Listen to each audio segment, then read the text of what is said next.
Salut, une fois de plus, bienvenue sur ma chaîne. Aujourd'hui, dans cette vidéo, nous allons continuer avec notre reverse shell et dans cette vidéo, nous allons faire l'amélioration dont j'ai parlé dans la dernière vidéo qui consiste à réaliser une montre qui va masquer notre reverse shell client.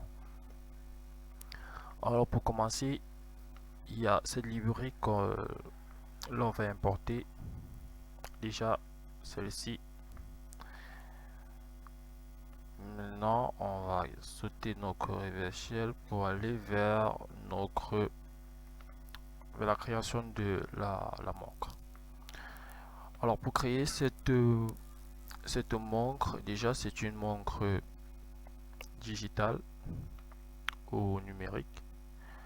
On aura besoin de cette librairie PyQt5.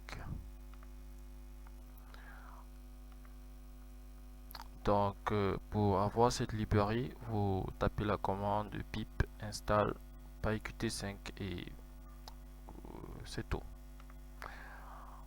Donc, dans cette librairie, on va importer le widget qui contient les différents types de fenêtres.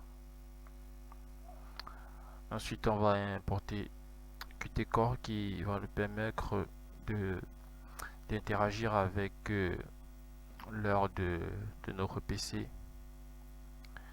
Et ceci, import syst, va nous permettre d'exécuter le programme. Donc déjà, cette librairie vient déjà avec l'interpréteur, donc plus besoin de télécharger cette librairie. Alors, on va effectivement entrer dans le programme pour notre montre. Alors, vous voyez déjà, c'est un programme pas vraiment long, c'est juste ceci. Alors, pour créer notre montre, déjà, il faut appeler ce widget. C'est la fenêtre que l'on va utiliser là. Déjà, c'est un paramètre de notre classe que j'ai appelé montre de cette classe. Voilà. Ensuite, on lance le constructeur. Dans cette classe, c'est pour ceux qui ne maîtrisent pas les classes en Python, c'est tout ce qui est contenu dans cette fonction constructeur. C'est tout ce qui va s'exécuter dès que le programme sera lancé. Non, c'est ce qui va s'exécuter quand notre programme sera lancé. Dès la première seconde que notre programme sera lancé, voici tout ce qui va s'exécuter. Voilà. Donc là, on a notre constructeur et dans le constructeur, on écrit cette instruction qui est liée à ceci.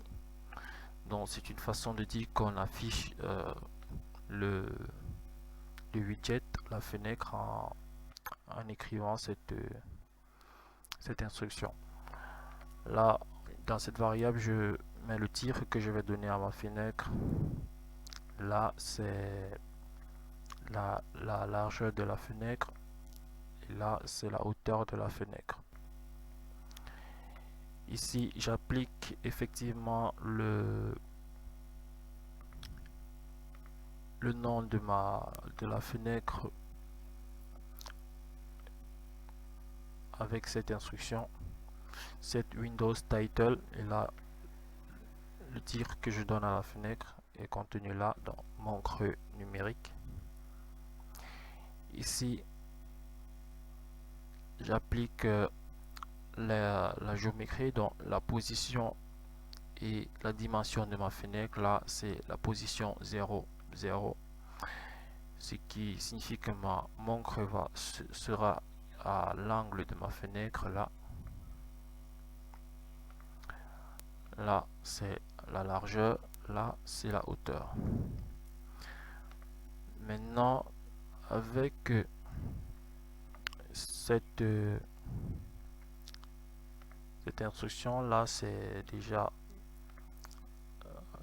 dans le décompte du temps que nous sommes là. Alors j'appelle cette fonction QTimer qui est le minuteur. Je mets cela dans une variable. Ensuite,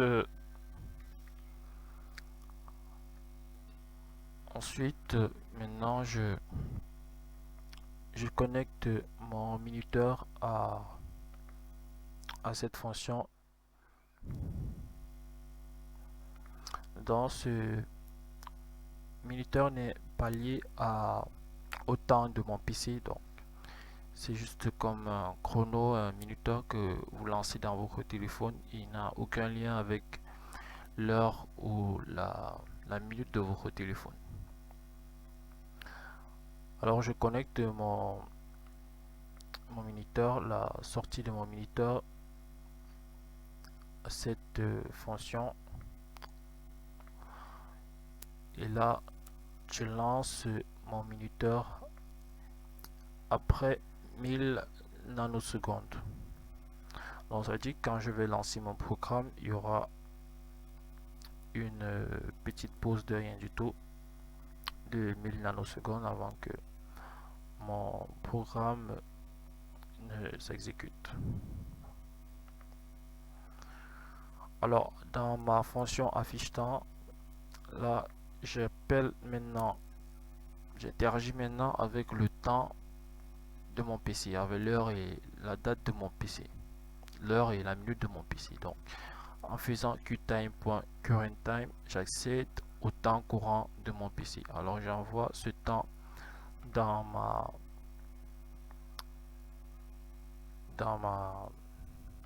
cette variable que j'ai appelée time, et ensuite j'ai défini exactement ce que je vais afficher. Là je vais afficher l'heure à cette position. Il y aura 2 points suivis de la minute. Mais vu que nous sommes ici, c'est un type date, donc vu que c'est un type date, il faut le convertir en chaîne de caractères pour qu'il puisse être affiché, vu que ce qui s'affiche dans notre widget sont des chaînes de caractères. Donc c'est en aucun cas un autre type de données qui va s'afficher. Ce ne sont que des chaînes de caractères qui s'affichent. Donc raison pour laquelle il faut convertir ce type date en chaîne de caractères tout en définissant exactement ce qu'on veut afficher dans ces chaînes de caractères. Donc si on ne mettait aucun paramètre là, alors ça aurait été l'heure, la minute et la seconde qui sera affiché. Alors ici on veut créer on va créer ici le clignotement des 2 points là. Alors j'appelle dans cette variable time, alors je prends le modulo de chaque seconde qui s'écoule. Alors donc si on est à 1 seconde, le modulo par rapport à une division par 2 n'est pas 0, donc on aura toujours 2 points là. Alors que si on part à la deuxième seconde, quand on sera à la deuxième seconde divisé par 2, alors son modulo sera 0, et c'est en ce moment que les 2 points vont disparaître. Donc à la place de 2 points, on aura ce vide. Donc là, c'est ce qu'on renvoie dans cette variable, dans le texte. Donc déjà, on prend du premier au deuxième caractère, là, plus le vide, donc le vide qui est signe de clignotement, plus le troisième caractère qui est ceci.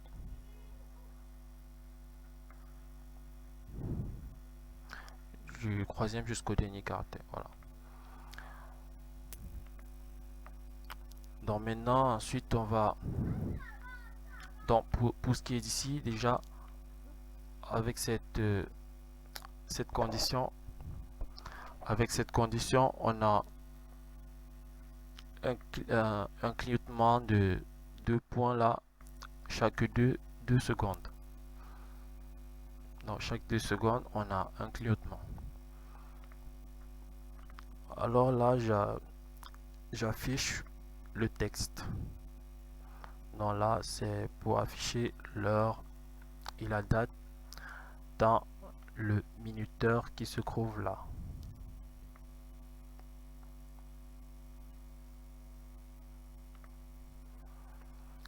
Voilà, maintenant, bon déjà cette instruction est très importante. Si elle n'est pas présente, le minuteur ne va pas démarrer vu que le minuteur va juste prendre l'heure actuelle et continuer à compter le temps. Et ensuite, dès que le temps courant change, c'est ce qui va se passer, ainsi de suite, ainsi de suite. Alors, on va partir au niveau de l'exécution. Alors, pour exécuter cette classe qui contient notre application montre, j'ai créé une fonction que j'appelle la montre. Et ensuite, dans cette fonction, je définis la classe comme globale. Alors, si je ne le fais pas, je ne pourrai pas accéder à cette classe. Donc, c'est pour ça qu'il faut définir ceci comme global pour que notre fonction sache que ceci est hors d'elle en fait. Maintenant, pour que notre programme puisse être exécuté dans notre PC, du moins dans le PC de notre victime, ceci va nous permettre de faire des allocations mémoire. Voilà. Donc dans l'allocation mémoire, on appelle notre classe que l'on met dans cette variable. Ensuite, on affiche notre application là. Et maintenant, on applique cet affichage en exécutant notre programme avec app.exe. Donc, ceci permet de faire en sorte que notre application, notre programme puisse intégrer dans les tâches que vont exécuter notre processeur ou notre mémoire. Là, c'est la fonction pour notre reverse shell client. Rien n'est changé, juste que il y a main là dont on n'a pas besoin. On va pas l'exécuter tout simplement comme ça. Raison pour laquelle nous aurons besoin des scripts contenus dans la librairie Grading. Si j'ai bonne mémoire, le Grading se trouve déjà dans l'interpréteur, donc plus besoin de télécharger. Non, dans le premier script, je mets l'autre application, la montre, avec cette instruction grading.thread qui a comme paramètre le target, non, la cible qui est la classe montre. Et ensuite, dans le deuxième thread, c'est main qui est la seconde cible. Bon, déjà là, peu importe log import, mais dans le démarrage des threads, là, même comme là, j'ai préféré démarrer par par notre application Reverse Shell, mais leur importe peu vu que c'est quasiment simultané, même si dans le temps de notre PC, ça commence d'abord par notre Reverse Shell, mais pour l'homme c'est quasiment simultané. Donc, ceci nous permet d'exécuter les deux programmes en même temps,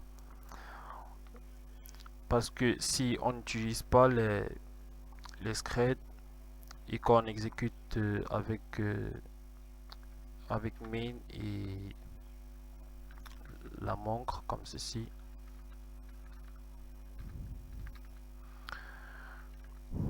alors main va bloquer la montre. Donc notre reverse shell va s'exécuter, mais la montre ne va pas s'exécuter. De même que si on commence par la montre, elle va s'exécuter, mais notre reverse shell ne va pas s'exécuter. C'est pour cette raison qu'on utilise les scripts. Donc ce que l'on fait avec les scripts, c'est de la programmation asynchrone. Donc ce que nous venons de faire là en langage informatique, c'est de la programmation asynchrone, vu que si on n'utilise pas les scripts et qu'on fonctionne avec les comme à l'habitude, là on fait de la programmation séquentielle, mais sauf que ici dans notre code, là, faire de la programmation séquentielle va du moins exécuter notre programme, les deux programmes de façon séquentielle va bloquer le premier programme, va bloquer le second. Déjà on peut l'essayer en mode normal.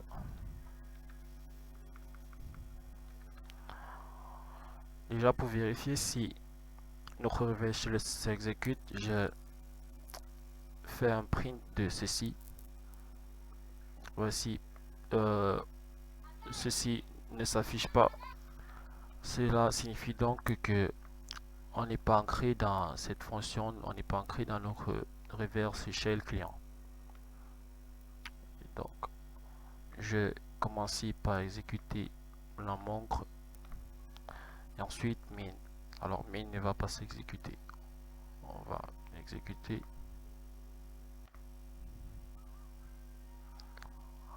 Alors notre montre s'est exécuté là. Vous voyez que rien ne s'affiche là. Normalement, si min, donc notre reverse shell s'est exécuté, alors on aurait OK qui se serait affiché là. Et vu que l'exécution de nos programmes est... Alors maintenant, je vais faire exécuter inversement. Non, je prends ceci,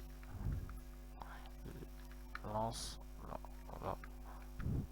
Maintenant, vous allez constater que on constate donc là que nos commandes n'est pas exécuté, mais notre reverse shell s'est exécuté.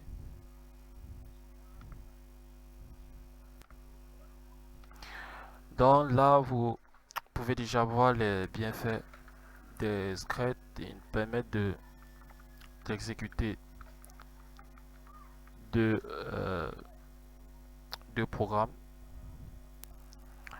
donc deux instructions de façon séquentielle. On peut les appliquer même sur les simples instructions comme ceci.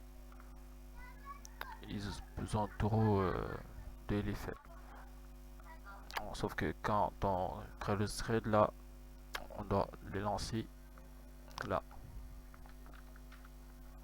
Alors on va ici avec les scripts. Voilà, comme vous pouvez le voir, on a notre montre qui s'est exécuté là. Voilà, et on a notre reverse shell qui est aussi exécuté. Donc là sur nos montres on a 17h22. Ici vous regardez là, Chez moi aussi, il est 17h22.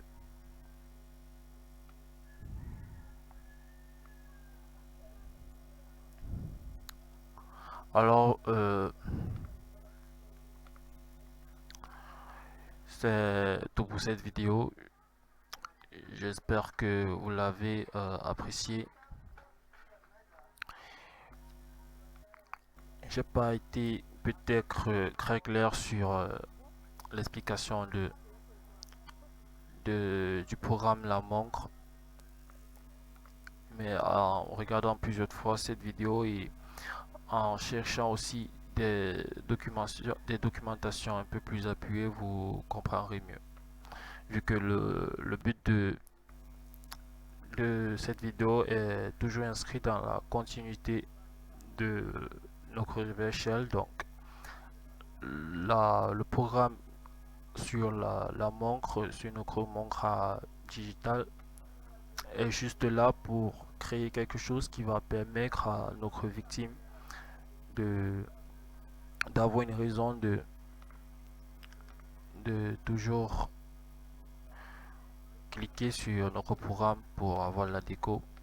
Déjà, il y a un détail que j'ai oublié.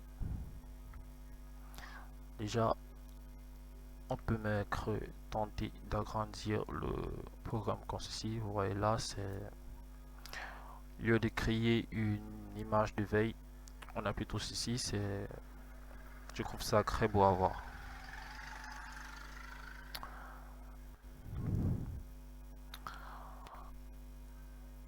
Voilà. Oh, pardon. Alors j'espère que vous avez apprécié cette vidéo. Laissez un like, un commentaire et à plus.